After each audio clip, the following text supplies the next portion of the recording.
Good afternoon, and welcome to the Middle East Forum's webinar and podcast series, Israel Insider with Ashley Perry. I'm Stacey Roman, and I will be moderating this discussion today.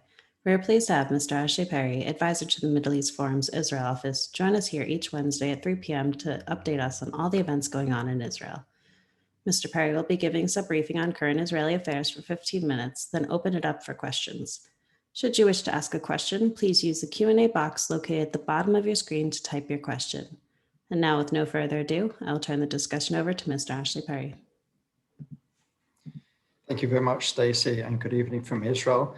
Over the last, a year and a bit since we've been doing this Israel Insider weekly webinar, there's been some dramatic moments, some dramatic events, quite a few elections, but I don't think there's been a more dramatic day, maybe in many years of Israeli politics as there was today. As my wife put it earlier, this has been an emotional roller coaster for anyone who's been following this. So I'll try, and make sense of it. There's a lot to cram in. First of all, let's start with the easy. The easy is today, there were elections for the next president of the State of Israel. The election was between Isaac Herzog, formerly to the Labour Party, son of a previous president, grandson, I think, of a former chief rabbi. Anyway, a well-known political quantity in Israel against Miriam Peretz, someone who's very much favored by the people. But the election was just amongst the 120 Knesset members, and it was a resounding victory for Isaac Herzog, 87 to Miriam Peretz's 27. Miriam Peretz was definitely the favored person in the country and someone who has been seen as perhaps uniter within the country. Isaac Herzog, someone who has greater political and diplomatic experience, someone who can present, someone who's seen as who can present Israel's face to the world and can have these diplomatic and high-level meetings. So Isaac Herzog is. There wasn't too much drama around that, but elsewhere there was tremendous drama. So let's start at the beginning of the day, because even to go back 6 days would really take up all of our time and then some. At the beginning of the day, we heard first thing in the morning that there were marathon meetings, something like 12, 14 hours straight between many of the major principals of the change camp to really try and get this deal over the line. So Yair Lapid could go before 11 o'clock, before the vote for the president, to the current president and say, I have the ability to form a coalition. That's what he needs. He needs the signatures of the major parties and the makeup of the government. That didn't happen. Suddenly, we started to hear that there was some rumblings in the potential coalition. First, we heard Ayelet Shaked. Ayelet Shaked, as we know, is Naftali Bennett's number 2 in the Yamina party, who suddenly brought up the issue of, which is, again, to some seen as relatively irrelevant, others seen as central, the issue of who's going to be the the Knesset representative on the committee to vote in new judges, new justices. Now, over the last few years, the issue of the justice, the legal system, the power, the activism it has certainly become an issue for the right. Some would say cynically it came up around the time that Prime Minister Netanyahu's legal issues began, because certainly before that it wasn't an issue. And if we see Prime Minister Netanyahu had no great interest in the Justice Ministry or positions within that, giving it away multiple times within coalition negotiations quite easily. For the last couple of years, it's certainly been seen as a major issue and something which is probably the issue today on the right-wing agenda, as we see there's no real movement on the Palestinian issue. So that's probably the issue. So it was, let's just say, to be a little bit cynical, clever of Ayelet Shaked to bring that up, because that is going to be the issue. There's a big debate in Israel and amongst politicians, and many of the people that I spoke to, either MKs themselves, advisors of senior principals within the change camp, whether Shaked was doing this out of principle or whether she had had enough and was using this as a way to get to come down and basically ensure that the change camp doesn't come into existence. The debate rages on exactly what's happening with that. And then suddenly, out of nowhere, again, maybe I'm being unfair to some, but Ram, the Islamist party, which is still unsure whether they'll be in the government or just supporting from outside the government, brought up two issues that are very important within the Arab public, which is either a freeze or a complete reversal of what's called the Kamenetz Law. The Kamenetz Law was a law passed a number of years ago, which basically came down very strongly on illegal building. Any building that was built illegally either had to be demolished or a massive fine was put in place. Many of the people who built these buildings obviously couldn't afford the fine, so they just had to demolish their own building. Now, this is a big issue because the majority of the illegal building in Israel, or at least disproportionately, is in the Arab sector. For them, this was seen, the Kamenetz Law in the Arab public was seen as something very much targeting their population. The majority of the, let's say, the non-Arab population didn't even really know what the Kamenetz Law was until probably today when it became an issue. The second issue Ram brought up, which is very important for their people, is the issue of the non-recognized Bedouin towns and villages in the Negev. Now, there's, over the years, a lot of Bedouin groups have basically created facts on the ground by forming villages and towns without approval, and then they ask to be recognized, and the country doesn't recognize them, which ensures that they don't have access to the electricity grid, running water, et cetera, et cetera. It's a big fight because a lot of these are strategically placed around big Israeli towns and cities and cut them off. And it's a bit of a lawless area in the Negev. And these are the two issues that have suddenly been raised. Some argue that this was brought on by Shaked's disagreement. Maybe Ram thought, you know what, if Shaked is going to bring this down, we've got to at least look like we also have a hand in it. Because again, as there may be a change government by tonight, we're talking about less than 2 hours now for Yair Lapid to go to the president and say, I have the ability to form a government. And if that doesn't happen, then obviously everyone will be scrambling around to try and show that they stood fast. So perhaps that was what Ram was doing. What we know at this point, and again, everything is changing by the minute. It really is coming down to the wire at this point. There are meetings now currently between Abbas, Bennett, and Lapid really to try and work it out.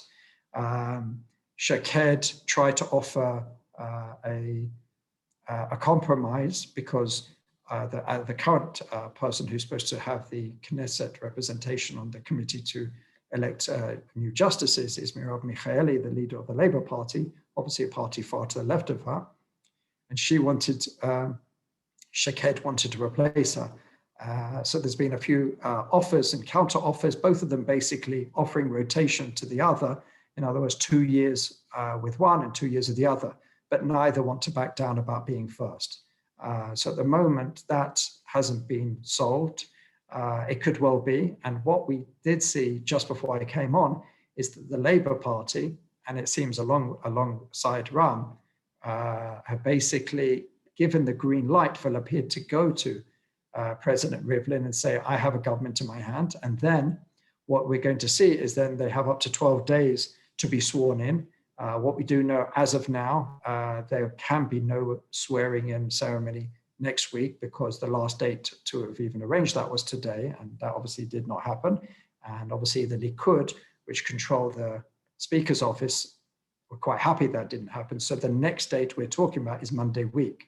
So we're talking about quite a lot of time. So there's a lot of time to work out the kinks, but there's a lot of time to put pressure on. And what we've seen in the last half an hour is even more drama.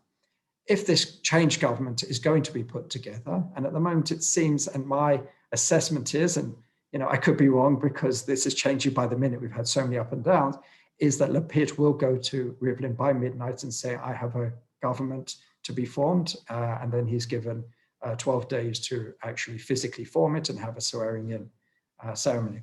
But this government is 61 with everybody inside. And what we witnessed and heard very recently is a member of Ayelet Shaked and Naftali Bennett's party, Nir Orbach, say that he will vote against this government.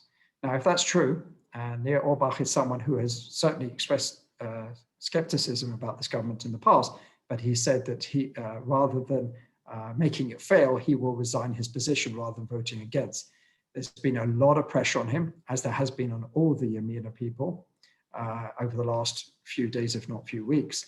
And it now seems that he will not give up his Knesset seat as things stand, and he will vote against. What that does is push the number back to 60.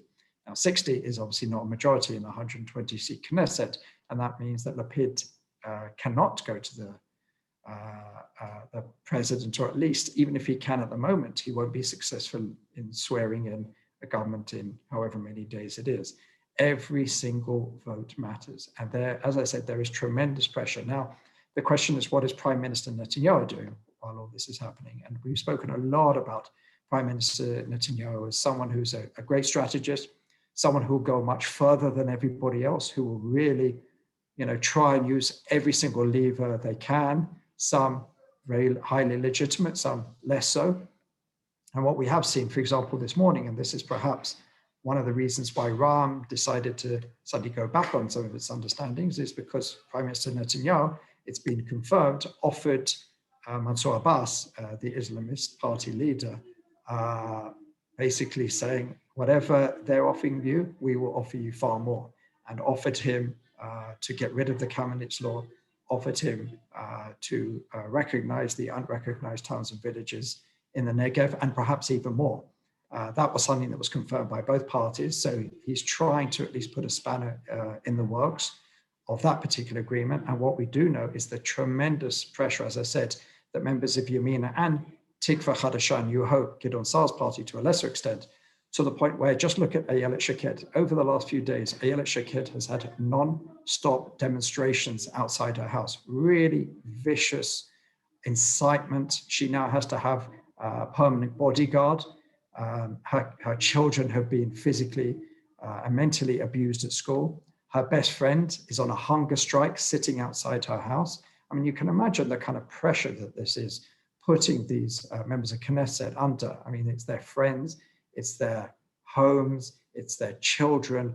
And it's not surprising that some of the Yamina members of Knesset are certainly getting a little bit of stage fright on this. It's understandable. One can imagine if someone has this day and night 24/7 outside their house, calling them a traitor, calling them all sorts of things, hoping their family members will die, dressing them up in kafirs or Nazi uniforms. This is the sort of incitement we've seen in Naftali Bennett, Ayelet Shaked, and some of the other members. And, not to point any fingers, but it's clear that, there's a small number of people who have a great interest in placing pressure. What we will know is if Lapid does go to the president tonight, that's only really the first result.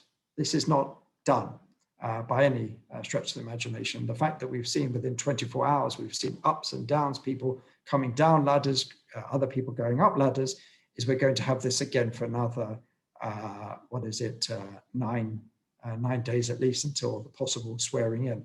And there's going to be even more tremendous pressure. So even by tonight, whatever happens, this is not done. Even if Lapid cannot go to the president tonight, it will then go back to the Knesset for 21 days, where anyone who can get 61 signatures can then form a government. So it could conceivably happen that Lapid will not be able to tell the president he can form a government, yet still be able to form a government before we go to new elections. And the other way around, Lapid could go to the president tonight and say, I can form a government, and still not be able to form a government. And perhaps Netanyahu, within the 21 days beyond that, will be able to then form a government, because we know that Yamina, New Hope, Ram, these are the three parties at the center of things.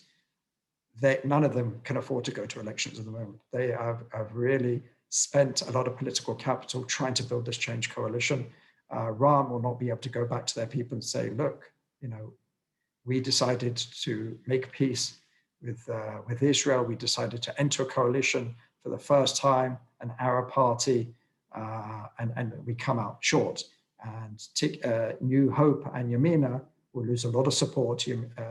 New Hope's pretty much only agenda was to get rid of Netanyahu, and Yamina has disappointed many of its supporters. So neither of those three parties will want to go to new elections. So at the moment, the likelihood is, at least amongst their leaders, that they will try and form this change government. But at this point, there could be a member of RAM who will decide to vote against the government. It could be a member of New Hope or Yamina. So even though it's a very tense hour and 3/4, which will definitely be a major moment towards possible formation of a government, it's certainly not done until there's a swearing in.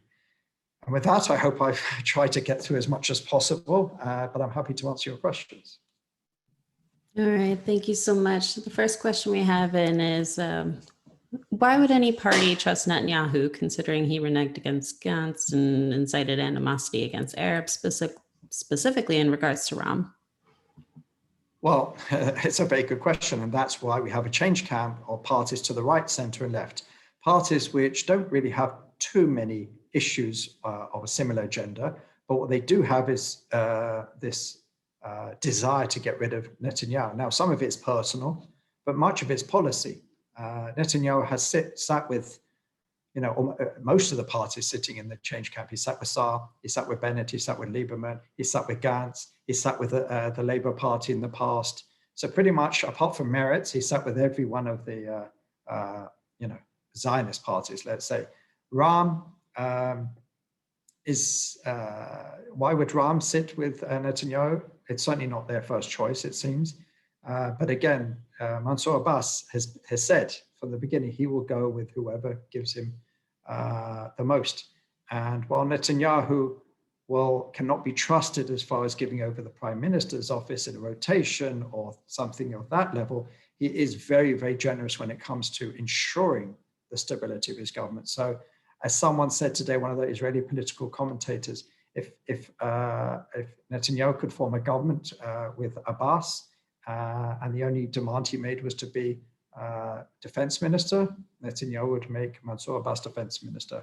And that, although it sounds very cynical and very unlikely, to a certain extent, there's some truth to that. So Netanyahu will go further than anybody else, but still, there's a big trust gap there.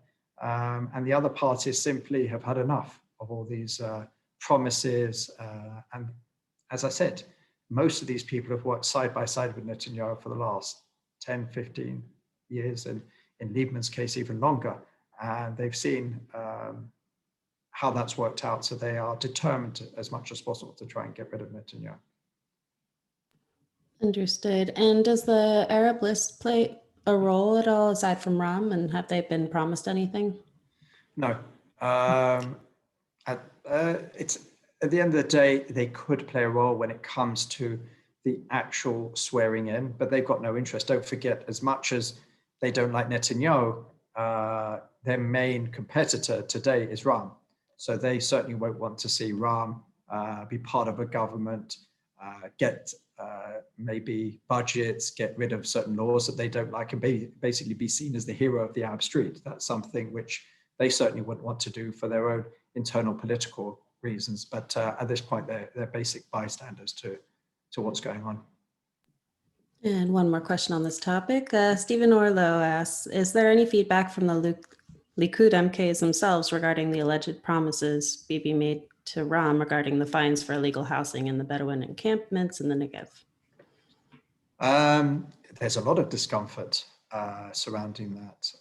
At the moment, up until the mandate was passed over to Lapid, when Netanyahu had a chance of the mandate, they were quite happy to sit back and let Bezalel Smotrich be the bad guy, quote unquote, and say that he will not allow Ram to be part of a government or even have a government or be in a government which is supported from the outside by Ram. So there was a lot of disquiet amongst the Likud, especially the more right-wing members, but they were happy to sit back and sort of take the heat off themselves and let Smotrich lead on that. But there has been a lot of disquiet in the Likud, especially amongst let's say the bigger names, about all these offers that have been made.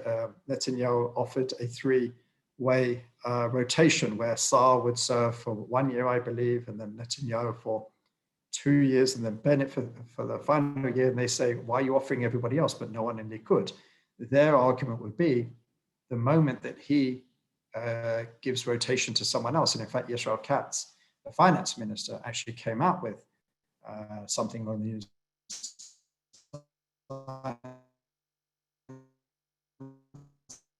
if someone else would be first in the rotation, then Saar and Bennett would have, they're saying, is in government, because the moment that he would step aside or go second in rotation is the moment that a right-wing government would be formed. So we're hearing a lot of disquiet behind the scenes, but I think at the moment it will remain behind the scenes until perhaps if this government comes in and the Likud have to go to the opposition.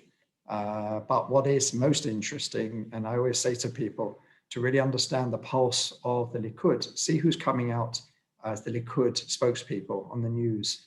And if it's the unknown, relatively unknown backbenchers, number 27, 28 on a list of 30, you know that this is just basically Netanyahu's henchmen and women coming out. We haven't heard anything from the big names, Barkat. We haven't heard anything from Edelstein. We haven't heard anything from Katz apart from that offer. And all these sort of high-level Likud people have just not been appearing in media. So I think that tells you a lot about where they're sitting at the moment.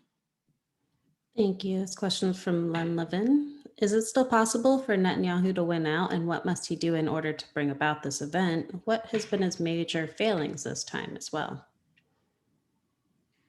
So there is still a chance, as I said, if the change government doesn't happen, then we have 21 days where it's handed to the Knesset. Now, at this point, you have to have 61 signatures for one member of Knesset. It could be any one of the 120. Obviously, Netanyahu would be foremost in that.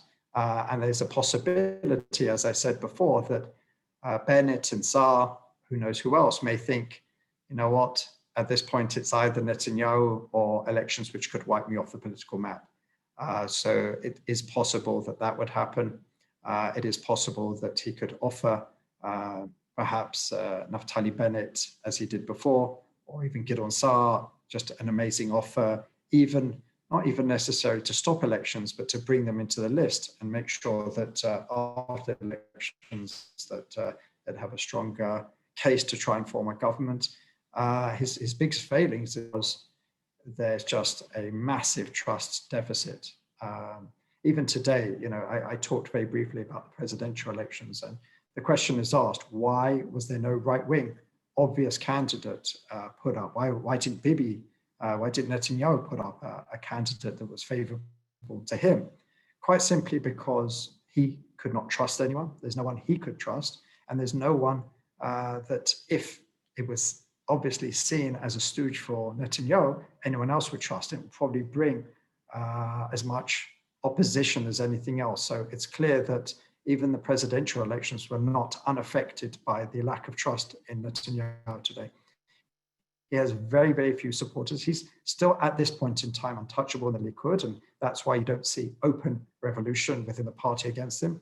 That could change in the coming weeks and months, depending on the situation. But at the moment, he is still the leader of the right-wing bloc. But he is losing more and more friends and allies by the minute. Along those lines, from Len Getz, do you think if Netanyahu stepped down, Yamina, New Hope, Lieberman, and Likud would be able to form a government?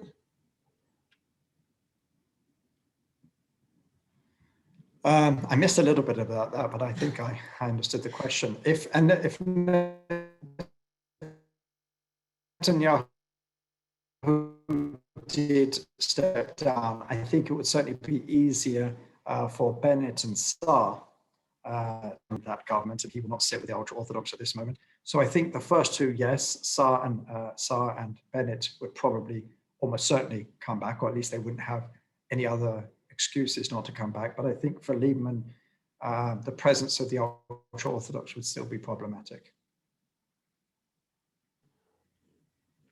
Thank you. And from Robin Jonas, what message will be sent to Hamas and Fatah if an Arab party becomes part of the Israeli government?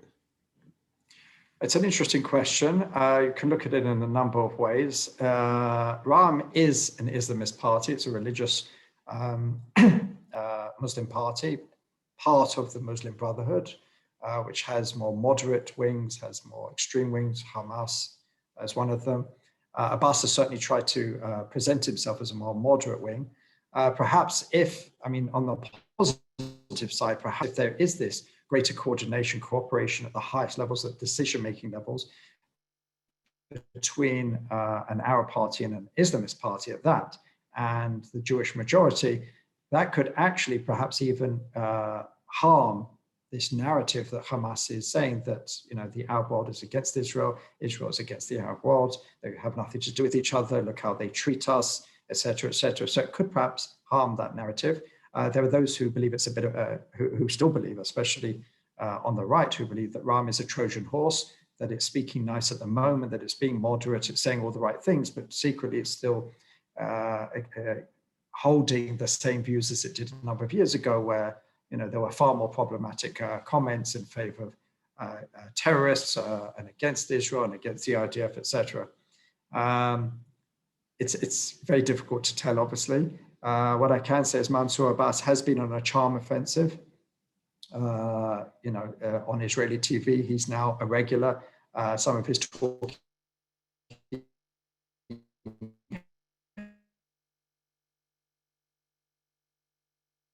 they have become a major part of the conversation, and the fact that they want to be part of this government is something that I think is seen by many as a positive, but it remains to be seen exactly how that would look at the end of the day. Thank you. And from Robert Scarloff, could you please explain the U.S. impact, noting, for example, Gantz supposedly pledging to Biden's people that he'll freeze settlements? I haven't heard any pledges to freeze settlements, and I doubt that either side would be prepared to do this at the moment. Obviously, Netanyahu can't do that because, you know, he's the leader of the right-wing bloc with the Religious Zionist Party, which is most extreme right-wing. So obviously they would not accept that. And Yamina, which is a right-wing party, and Gideon Saar's party, which is a right-wing party, let alone Avigdor Lieberman, some of the others certainly wouldn't accept that. So I haven't heard anything like that, and I doubt anything like that has been suggested at this point. The Biden administration at this, it's not so relevant to these negotiations. Prime Minister Netanyahu did raise the issue yesterday, but I think it's part of his trying to look tough, trying to look like the only one who can lead Israel, when he said, if I have to choose between pleasing the American administration, our friends, or allowing an existential threat to appear, in other words, the Iranian nuclear weapon, I'll obviously choose, I know which way I'll choose. So that's the only really time it's been mentioned over the last few days. But the Biden administration, I'm assuming, is staying out largely. I'm sure they're watching, I'm sure with great interest, and probably a lot of confusion like the rest of us. But they're not really a factor in what's going on at this point. All right, great, thank you. Along those lines, would any future government, especially the Change Coalition, be willing to take the risk of being condemned for civilian casualties?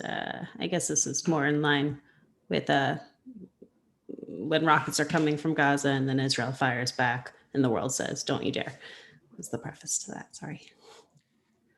Well, that will, I mean, the question of how a changed government with left, with right, with center, with support of an Islamist party on the outside, how it will react to security questions is really going to be probably one of the biggest tests. And I'm sure Hamas and Hezbollah and all of Israel's enemies will probably want to test it early on. And that could create certain cracks. I think it would all depend exactly how they would deal with it, because again, you would find people on the right who would want a very robust response. And then you would have the Islamist or the extreme left of the sort of Zionist political map, who would certainly want something less. Perhaps they would even want more diplomatic steps. But I think everyone knows going into this that they need to compromise. They need to try and find a way to work together. They need to try and focus on issues where they can work together, on issues which don't divide them, maybe health issues, construction, transportation is a big issue, the coronavirus, the economic recovery.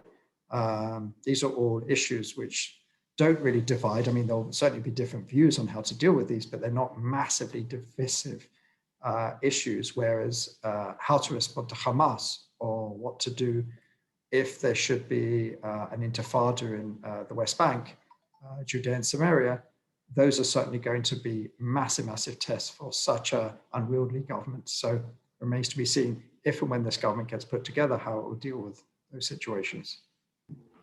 And the last question of today from Rod and Carol Ann Margolis. How long would a changed government last, do you think? If I was a betting man, I wouldn't put too much money on it lasting more than a year. Again, because it's in the interests of any opponent, not just to Israel, but with, let's say, to the change government, to try and put as much pressure and as many tests as possible.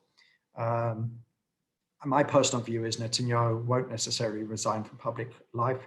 He'll go into the opposition as the leader of the opposition. He'll hold snap Likud primaries to make sure that the effect of him losing power will not, the longer it's seen as someone else in, but the Balfour residence, the Prime Minister's office, the more of the effect will have that he's lost and it's time for him to go. But if he does it early on, there'll still be this feeling of discontent enough to say we were robbed of these elections and we have to rally around our leader. So I think my view is, if I had to make a prediction, that Netanyahu will become a very, very vocal and robust leader of the opposition, still with many of the mechanisms that he's built up over the last year, very strong social media following, a tremendous supportive base, and he'll just be waiting for the change government to fall at any moment. And perhaps he'll even do better in the elections after that by saying, look what happens when I'm not in power.